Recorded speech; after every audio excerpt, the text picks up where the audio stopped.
Just when you thought the controversy around Sydney Sweeney's ad with American Eagle was starting to die down, instead, another brand has jumped on the bandwagon of creating an advertisement somehow tangentially related to genetics and, in some people's view, eugenics. This is Dunkin's new ad released starring the actor Gavin Casalegno from The Summer I Turned Pretty.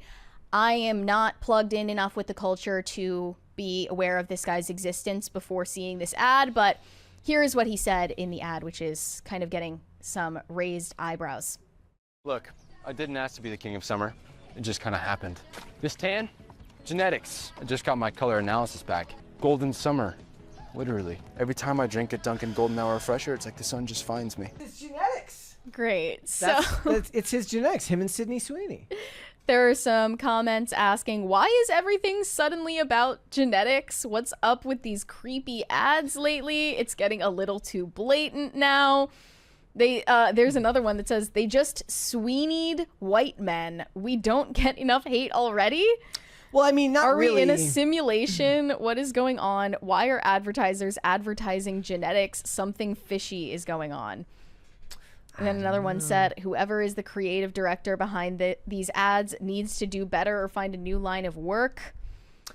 It is interesting, though. I think that they probably scripted this and filmed this before the American Eagle ad campaign. That's what I meant to say. Which makes it even weirder that this converged. And I would assume that seeing the American Eagle backlash, Dunkin would probably postpone or cancel this, but maybe they think this is the move, like jump on the bandwagon while it lasts. He's tied to a TV show which has new episodes airing right now. It probably has to come out right now. But I don't know, maybe I'm wrong. Maybe they did script and film this after the American Eagle. No way. To get it done that quickly, I think that it's already been done. With all the legal and all the planning and the set design and the scripting and the lighting, all of the different moving parts, you have to assume this was already in the works before American Eagle launched. The Sydney Sweeney ad. It's referencing summer. This was done. Yeah. This was planned ages in advance. Yeah, and interestingly, actually, Sydney Sweeney last month did an ad campaign that didn't receive as much attention for Baskin-Robbins, which happens to be in a partnership with Dunkin'.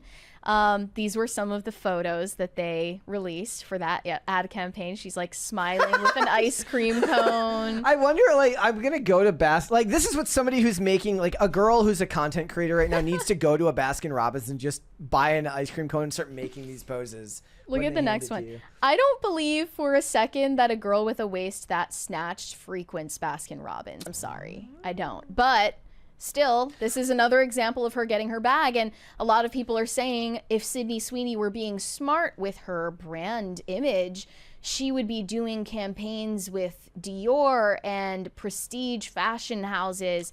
And I was thinking, I don't know, would Dior or American Eagle pay her more? Whichever one pays her more is probably the one that she's going to pick. I don't know which one pays her more. I know that she has a brand right now that screams accessible to the average person, and Dior puts her in a different category. Well, they don't put, you know, Timothée Chalamet in a Dior ad because they think that a bunch of his fans are going to buy their products. His fans are children who can't afford those products. It's more about just brand recognition in general. I mean, if we're talking about things that she's that she kind of that she coincides with, I think that recognizable and accessible brands to the average person, kind of like the Shaq approach. He's got all the shoes on sale at Walmart.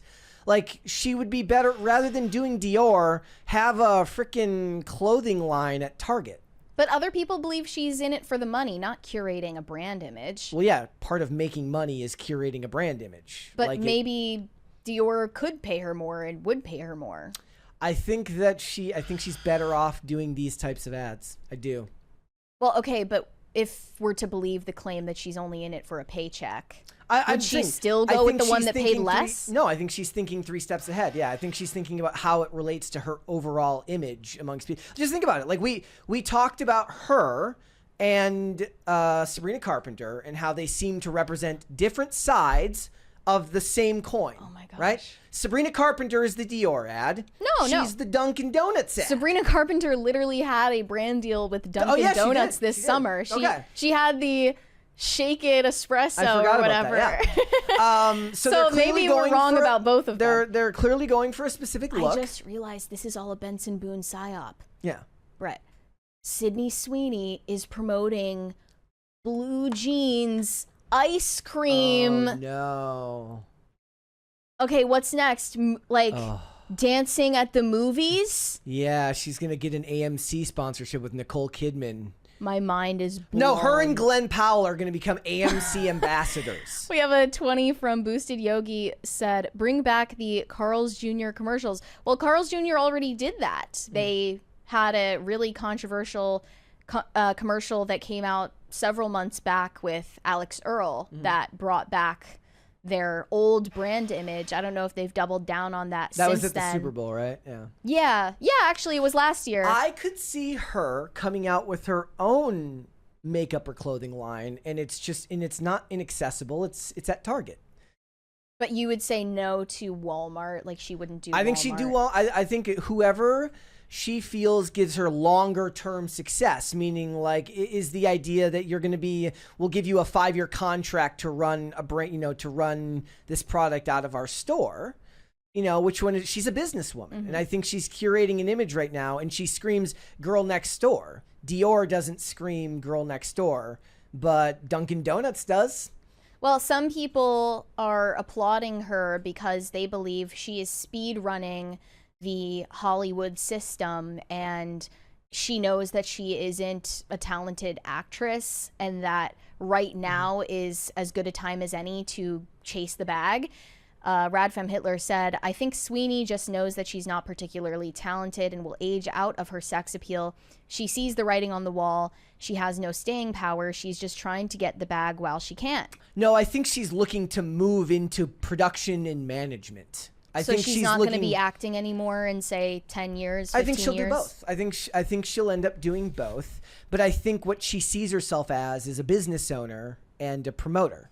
Well, aside from all of this conversation about the public image that these celebrities are curating, on the right, there is an increasingly tone-deaf conversation happening about the cultural vibe shift, where honestly, I just think that a lot of right-wingers are desperate to find celebrities that are willing to echo their message, including Billie Eilish, by the way, who I never said, like, Billie Eilish is based, guys. Like, she merely made one remark that happened to momentarily agree with one thing you agree on. Just one thing that the right believes, and then everyone took that and ran with it. The number one thing me and you probably agree on is that people on the right are desperate for that celebrity echo. So one thing you'll see is Evie Magazine will post all these infographics of a celebrity saying one thing that isn't mentally insane.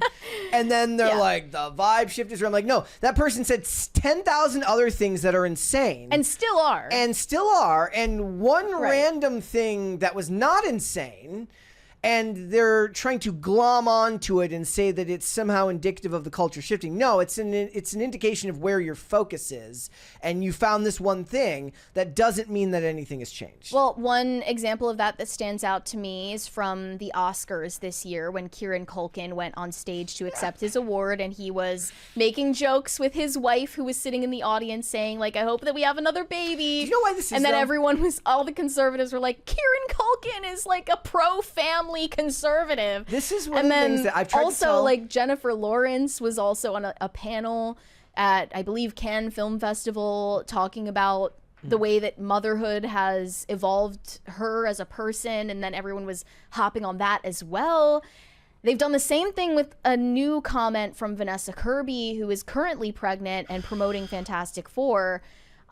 This tweet says, culture is shifting. Vanessa Kirby humanizes her unborn child by praising motherhood on a red carpet, defying Hollywood's anti-kid agenda, saying moms are the real superheroes. Babies aren't burdens, they're blessings. Before we watch this, I just want to remind you that this is from decades of conservatives acting as if literally every person in Hollywood was a lizard person pedophile that worshipped Moloch. and not just generic shit libs and far leftists who also happen to have families. Okay, you can be far left and still have a family and believe all the stupid things that they always talk about. You've turned them into weird, like, less than human beings. And therefore, when they say something mildly not stupid, you're shocked by it. But this was always the case. Well, let's hear what Vanessa Kirby said. Vanessa Kirby, our First of all, that guy's shirt is a bold choice. I understand that it's because of the vibe, the retro vibe of the show, but Sue yeah. Storm, our Invisible Woman. Welcome to the premiere. Thank you so much. It feels so great to be here. Well, we're so happy that you're here. And so here's the thing. NASA actually has a term, Manager of Missions, whose acronym is MOM. And you are the mom of the Fantastic Four. And I'm so curious how you wanted leadership to show up, just like the moms of NASA. Yes. Well, it's not surprising, is it? Because I learned a lot from Sue about how mums are really the real superheroes.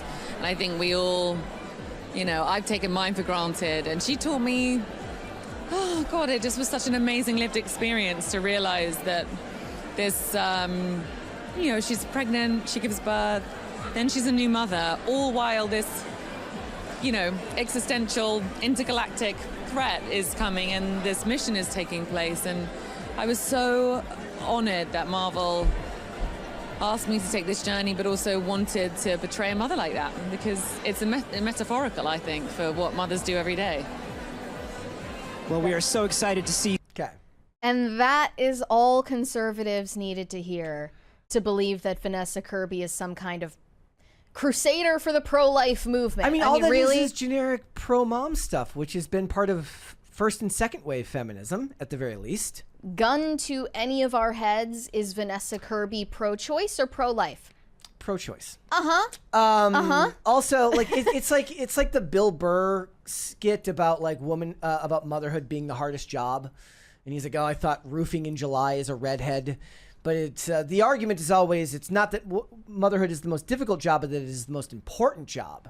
But the thing is this is just celebrities having a generic conversation. And if you went to any of the morning talk shows and a pregnant celebrity went on there, you'd probably hear some type of discussion similar to this. Well, yes, and this is just another example of people on the left talking left and walking right. Yes.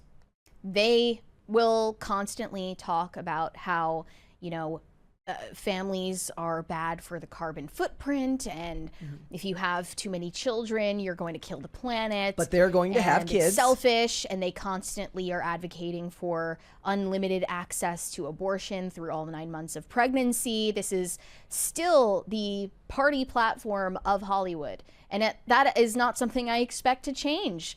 But they, in their private lives, of course, conduct themselves a different way than how they instruct the public to. So that's not something that surprises me at all. People on the right do the same thing, where they talk right and walk left a lot of the time. Yeah. I even pointed this out in relation to Charlie Kirk, who is another one of these conservative pundits who tells young people who he has influence over, that you should get married young and like have, they always do the tagline like, have more kids than you can afford and whatever. But if you look at his private conduct, he waited a very long time to get married and ended up marrying an educated professional woman who is a handful of years older than him. It's like when they and talk is about pursuing a master's degree. It's like when they talk about don't go to college. And most of I'm them not are... even attacking Charlie Kirk's decisions in his lifestyle choices. I'm just saying this is not something that surprises me at all. Like, someone says they believe one thing and acts another way. That's part of the human condition. Yep. We have a 20 from Mason Miller. Watched you on Timcast last night and couldn't throw in there that I will forever maintain that the Mummy movie could have been exactly the same and would have been a success if Brendan Fraser was the star and not Tom. Yeah, I mean, granted, it's very different from the original Mummy, but I think that Brendan Fraser coming back, it's just in 2017, I don't think it would have had that. It would have had that impact the way it did. It took some time for Brendan Fraser to come back and have his revitalization, but it would have been cool. It would have been cool. I'm not a big like, I don't know extensively about the Universal monsters and all this stuff that goes back decades and decades. Frankenstein, The Mummy, all of those old stories. That was never really my bag.